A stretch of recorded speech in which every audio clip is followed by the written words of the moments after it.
Cabinet मंत्री ओम प्रकाश राजभर हमारे साथ मौजूद हैं। लोकसभा चुनाव चल रहे हैं, लेकिन ऐसे में कैबिनेट मंत्री ओम प्रकाश राजभर अपनी बीमार मां को देखने के लिए आज मेडिकल कॉलेज के शताब्दी अस्पताल में पहुंचे। हमारे साथ मौजूद हैं। चुनाव की तैयारियां भी सर लगातार चल रही हैं और ऐसे में आपकी माताजी भी बीमार हैं। इसको कैसे मैनेज कर रहे हैं सर आप? देखिए, हमारे लिए तो हमारा भगवान हमारे माता पिता हैं। चुनाव आएंगे और जाएंगे, लेकिन माता पिता की सेवा हमारा ईश्वर से बड़ी सेवा हम मानते हैं। आज हम लोग डॉक्टर वेद प्रकाश जी के नेतृत्व में माँ का इलाज हो रहा है। और मैं जब गांव से भेजा माँ को, तो मुझे बिहार जाना था, पॉलिटिकल कार्यक्रम था, एक जनसभा थी। तो यहाँ अरुण जी और अरविंद जी थे, तो वो दोनों लोग लेके चले गए मेदांता। 4 दिन वहाँ इलाज कराए। 4 दिन में काफ़ी पैसा भी लगा, कोई सुधार नहीं हुआ। फिर डॉक्टर वेद जी से बात हुई हमारी, तो इन्होंने कहा कि हमारे पढ़ाए हुए लोग ही जा कर के, चाहे वो मेदांता हो चाहे जितने भी प्राइवेट हॉस्पिटल खुल रहे हैं, वो तो हमारे जूनियर वहाँ हैं, आप वहाँ क्यों लेके चले गए? तो मैं वहाँ से तुरंत डिस्चार्ज करा करके लेके डॉक्टर वेद जी के नेतृत्व में यहाँ माँ को भर्ती कराया। भर्ती कराने के बाद दूसरे दिन ही सुधार शुरू हुआ। और वो स्थिति आई कि माँ खुद बेड से उठ करके कुर्सी पर बैठ करके और दाल रोटी खाई।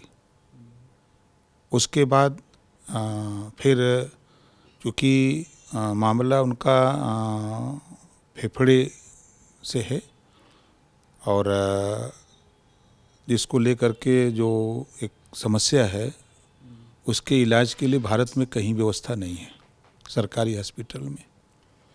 और हम तो प्रदेश के अपने सभी राजनेता, चाहे वो एमएलए हो, एमपी हो, मंत्री हो, सभी लोगों से यही कहूँगा कि आप अपना और अपने परिवार रिश्तेदार का इलाज, जैसे ओम प्रकाश राजभर सरकारी हॉस्पिटल में अपनी माँ का इलाज करा रहा है, उसी तरह सब लोग कराइए। उससे क्या होगा कि हॉस्पिटल और बेहतर होगा। आवश्यकता उत्पत्ति की जननी है। जैसे आज हमारी माँ को डॉक्टर साहब का कहना है कि इनके फेफड़े का प्रत्यारोपण, क्योंकि इनकी बॉडी के सारे अंग काम कर रहे हैं, जो उम्र की बाध्यता होती है 65 साल, आज हमारे यहाँ अगर ये सुविधा होती तो मैं रिस्क लेकर के फेफड़े का प्रत्यारोपण करता, और मुझे उम्मीद है कि माँ चल के यहाँ से जाती। ऐसा डॉक्टर साहब का मानना है। तो जब तक जिम्मेदार पर्सन, जैसे हम मिनिस्टर हैं, हम यहाँ झेल रहे हैं, तो मुझे एहसास है कि हमारी माँ को आज किस चीज़ की आवश्यकता है। तो वो व्यवस्था हम प्रदेश के लोगों को केंद्र से लड़ करके, या वहाँ से इस व्यवस्था को ला करके, भारत का ये पहला, हम तो देख रहे हैं भारत का ये पहला केजीएमयू है जहाँ हम इलाज करके एहसास कर रहे हैं। इसके पहले भी मैं अपने पिताजी का इलाज कराया, अपनी बेटी का इलाज कराया। हम यही इलाज कराते हैं पूरे परिवार का, सरकारी हॉस्पिटल में ही। तो कुछ चीज़ें हमारे नेताओं को भी सीखने को मिलती कि क्या क्या चीज़ें यहाँ आवश्यकता है। अब जैसे यहाँ आने पर मैंने ये महसूस किया कि जो मरीज आते हैं वो बेचारे जांच में उनको काफ़ी भागदौड़ करनी पड़ती है। तो मैंने ऐसा महसूस किया कि पिताजी को लेके और अपनी बेटी को लेके, माँ को लेके, ऐसा महसूस किया कि काश अगर एक विंडो होता कि यहाँ सिर्फ ब्लड का ही होगा, तो मरीज वहाँ जा कर के अपना ब्लड दे देता, और उसके बाद वहाँ व्यवस्था सरकार की तरफ से बनती कि वो अपना उनकी खाली रिपोर्ट देता, तो मरीज को सहूलियत मिलती। ऐसा हमारा अपना मानना है। तो ये तभी संभव है जब हमारे नेतागण, मंत्रीगण और अधिकारीगण भी मैं कहूँगा, जो हमारे आईएएस और आईपीएस अधिकारी हैं, उनको भी यहाँ इलाज कराने की हम सलाह देते हैं, क्योंकि ये आपका हॉस्पिटल है, आपके लिए बना है। हम सरकार के लोग हैं, तो हम नहीं वहाँ जाएंगे तो कौन जाएगा।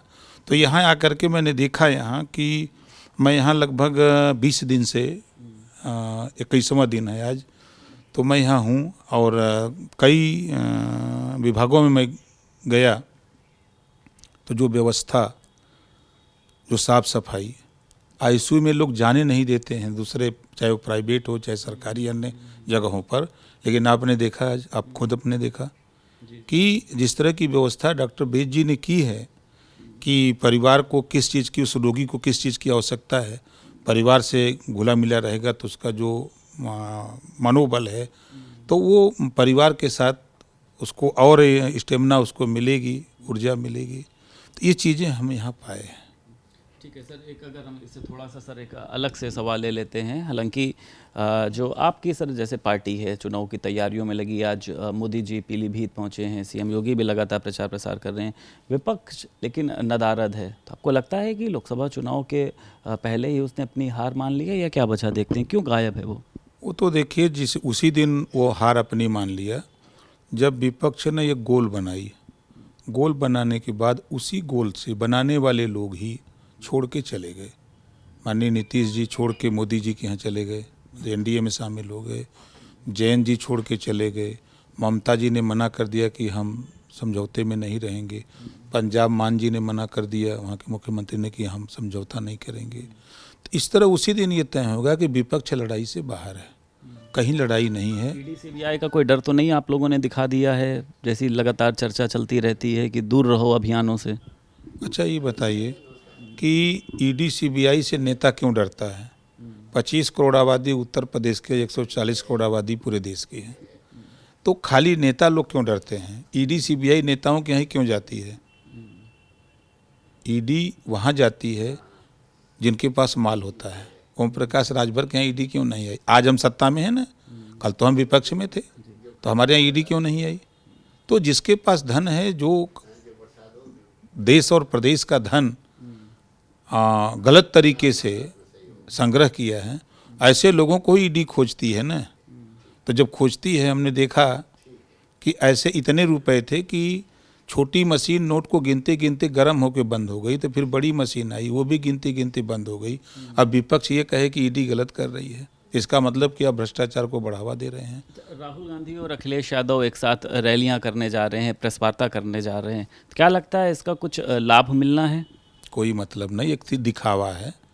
जनता सब जानती है, जनता सब जान गई है कि प्रदेश में 7 साल से माननीय योगी आदित्यनाथ जी मुख्यमंत्री हैं। 7 साल में एक भी दंगे नहीं हुए, कहीं कर्फ्यू नहीं लगा, और कांग्रेस और सपा की सरकारों में इसी प्रदेश में दंगे होते थे, कर्फ्यू लगते थे। इससे मुसलमान भी खुश है, हिंदू भी खुश है, सिख ईसाई जैन पारसी। 25 करोड़ आबादी उत्तर प्रदेश की माननीय योगी आदित्यनाथ जी के नेतृत्व में उत्तर प्रदेश में खुश है। जो केंद्र की योजनाएं, माननीय मोदी जी की जो योजनाएं यहाँ आ रही हैं, उस योजना से जनता खुश है। प्रदेश की जो योजना है उससे खुश है। प्रदेश में कानून का राज है। अफजाल अंसारी ने जिस तरीके से आप ही के डिप्टी सीएम केशव प्रसाद मौर्य को उन्होंने माफिया बताया, इसके बाद तमाम तरीके की नाराज़गी भी सामने आई कि सबसे बड़े माफिया वो हैं। तो इसको आप किस तरीके से देखते हैं? केशव प्रसाद मौर्य का कहना यह है कि जो माफिया है उसको माफिया कहेंगे। अखिलेश यादव भी वहाँ पर वोट बैंक की सहानुभूति के लिए पहुँचे। देखिए, राजनीति में चुनाव के समय तमाम तरह की बातें कही जाती हैं वोट संग्रह करने के लिए, तो उसी की एक कड़ी है और कुछ कोई दम नहीं है, कोई दम नहीं है। और चुनाव के समय बहुत से तीर छोड़े जाते हैं, तो उसी का एक तीर है। और जो अखिलेश जी पहल आज कर रहे हैं, अब हम क्या कहें, आजम खान जी जेल में थे तो जेल में कभी मिलने नहीं गए, जब वोट लेने का टाइम आया तो उनके यहाँ मिलने गए ना, प्रमाण है ना, सीतापुर के जेल में।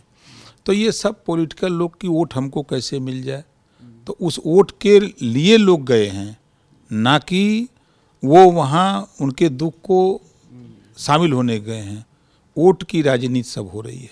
आपको लग रहा है मुख्तार अंसारी की मौत का क्या इन लोगों को फ़ायदा कुछ हो सकता है? कोई फ़ायदा नहीं है, झूठ देखिएगा आप ना, आपको एहसास होगा कि जब चुनाव आएगा चुनाव का रिजल्ट आएगा, पूर्वांचल का जब चुनाव होगा या अब तो यूपी का मध्य देश का चुनाव शुरू हो गया, जब रिजल्ट आएगा टीवी पर आपके स्क्रीन पर जब चलेगा तो आप ही लोग ललकारेंगे। अच्छा, दो सवाल हैं, आखिरी सवाल भी है मेरा कि शिवपाल यादव अपने बेटे को चुनाव लड़ाना चाह रहे हैं बदायूं से, और रायबरेली से ये चर्चा चल रही है कि राहुल गांधी उतर सकते हैं, अपना नामांकन कर सकते हैं। इन दोनों सीटों पर आप अपनी स्थिति को कहाँ पर देखते हैं? शिवपाल यादव के अंदर एक जो लालसा है अपने बेटे को आगे करने की। नहीं, लालसा नहीं, वो जान रहे हैं कि चुनाव जीतना नहीं है, हम हारेंगे तो बेइज्जती होगी, अब बेटा हारेगा तो फिर कह देंगे भाई अभी लड़का रहा है, उसको लड़ने का तरीका नहीं था। ये तो बदायूं का हाल है। अब जहाँ तक यहाँ का सवाल है, तो चाहे राहुल जी आके लड़ें चाहे कोई लड़े, उत्तर प्रदेश की 80 की 80 सीट जीतने का जो हम लोगों ने लक्ष्य रखा है, माननीय योगी आदित्यनाथ जी और माननीय नरेंद्र मोदी जी दोनों लोगों के नेतृत्व में जो लड़ाई हो रही है, हम सभी एनडीए के साथी। भी जीत रहे हैं। कहाँ लड़ाई है? कहीं लड़ाई है? ओवर कॉन्फिडेंट नहीं है लगता आपको? ओवर कॉन्फिडेंस नहीं। देखिए, आपको बता दें, धरातल पे जाइए, देखिए हम ओवर कॉन्फिडेंस नहीं बोलते। जब मैं 2022 का चुनाव में लड़ रहा था तो आप ही लोग कह रहे थे कि क्षेत्र में जाइए। चुनाव के पहले मैंने कहा था कि 50,000 से जीतूंगा। तो हमारे तमाम चाहने वाले पत्रकार भाई यही मुझसे कहते थे कि आप क्षेत्र में नहीं जा रहे हैं, आप ओवर कॉन्फिडेंस बोल रहे हैं, जैसे आप अभी कहे। और रिजल्ट क्या आया? 51,000 चुनाव वोट से हम चुनाव जीते। बल्कि आप जैसे लोग, तमाम लोग जायजा लेने धरातल पे गए जब, तब उन लोगों ने कहा कि 35,000, कोई 30,000, कोई हमके आपकी रिपोर्ट गलत है, हम 50,000 के ऊपर वोट से जीतेंगे। ये खबर, ये सिचुएशन, रिजल्ट आया टीवी पर। उसी तरह आप देखिएगा रिजल्ट, हम आपको बता दे रहे हैं। अब तो लगभग प्रत्याशी भी तय हो गए हैं, तीनों लड़ने वाले। तो बसपा के पास जो प्रत्याशी हैं बड़ी कोशिश करेंगे, बहुत लड़ाई लड़ेंगे, तो 2 से 2.5 लाख के बीच में रहना है उनको। एक सवाल और, दलितों का हितैषी कौन है? चंद्रशेखर आकाश आनंद पर हमलावर हैं। आकाश आनंद मायावती के जो भतीजे हैं वो चंद्रशेखर पर हमलावर हैं। आपको क्या लग रहा है आज के समय में दलितों का हितैषी कौन है जिसको लेकर ये लड़ाई चल रही है? वो दोनों लोग अपने में लड़ रहे हैं वर्चस्व की। ओम प्रकाश राजभर धरातल पे लड़ रहा है, जिसकी थाने की समस्या है, जिसकी ब्लॉक की समस्या है, तहसील की समस्या है, जिले की समस्या है। ऐसे दलित, पिछड़े, अल्पसंख्यक की लड़ाई ओम प्रकाश राजभर बुला करके जो कोई समस्या सुनता है तो उनकी समस्या का समाधान कर रहा है। वो आपस में वर्चस्व की लड़ाई लड़ रहे हैं और धरातल पर हम उनके हित की लड़ाई लड़ रहे हैं, उनके विकास की लड़ाई लड़ रहे हैं। प्रकाश राजभर दलितों के हितैषी हैं? हम नहीं कह रहे हैं, लोग कह रहे हैं, धरातल पे ये मान रहे हैं। जिस गरीब को थाने से छुड़ा करके घर पहुंचा दीजिए तो वो तो ओम प्रकाश का गुण गा रहा है। जिसका रास्ता रोका गया है उसका रास्ता एसडीएम से कह के खुलवा दिया जा रहा है, तो वो तो कह रहा है कि हमारे लिए तो ओम प्रकाश राजभर अच्छे हैं। वो तो वहाँ लड़ रहे हैं, यहाँ तो ये लड़ रहा है धरती पर। जिसका जो है मड़ई जल गई, उसको जो है सरकार से पैसा दिलवाया जा, लगी में उसको पैसा दिलवाया जा रहा है, उसको जाके हम लोग मदद कर रहे हैं। और आज पूरे उत्तर प्रदेश में इतिहास है कि मुख्यमंत्री योगी आदित्यनाथ जी ने सदन में कहा कि गरीबों के इलाज के लिए सबसे ज़्यादा 403 विधायकों में कोई रुपया दिया तो ओम प्रकाश राजभर ने दिया। ये बात मुख्यमंत्री जी ने बोला। तो धरातल पर जो गरीब, कमजोर, पिछड़े दलित हैं उनके इलाज के लिए हम रुपया देते हैं। ये इतिहास है, पूरा प्रदेश जान रहा है। तो हमारा मकसद, हम उनके लीडर नहीं, हम उनके बेहतर कैसे हो, उनके हम भलाई कैसे कर सकते हो, रक्षा कर सकते हो, इसके लिए हम काम कर रहे हैं। अब वो अपने वर्चस्व की लड़ाई लड़ रहे हैं। बहुत शुक्रिया बात करने के लिए। उत्तर प्रदेश सरकार में कैबिनेट मंत्री ओम प्रकाश राजभर हमारे साथ मौजूद थे। उनका कहना यह है कि उत्तर प्रदेश में 80 की 80 सीटों पर कमल खिलने जा रहा है, विपक्ष कहीं पर भी नजर नहीं आ रहा है। लखनऊ से वीडियो जर्नलिस्ट एसके वर्मा के साथ संदीप खेर, भारत समाचार।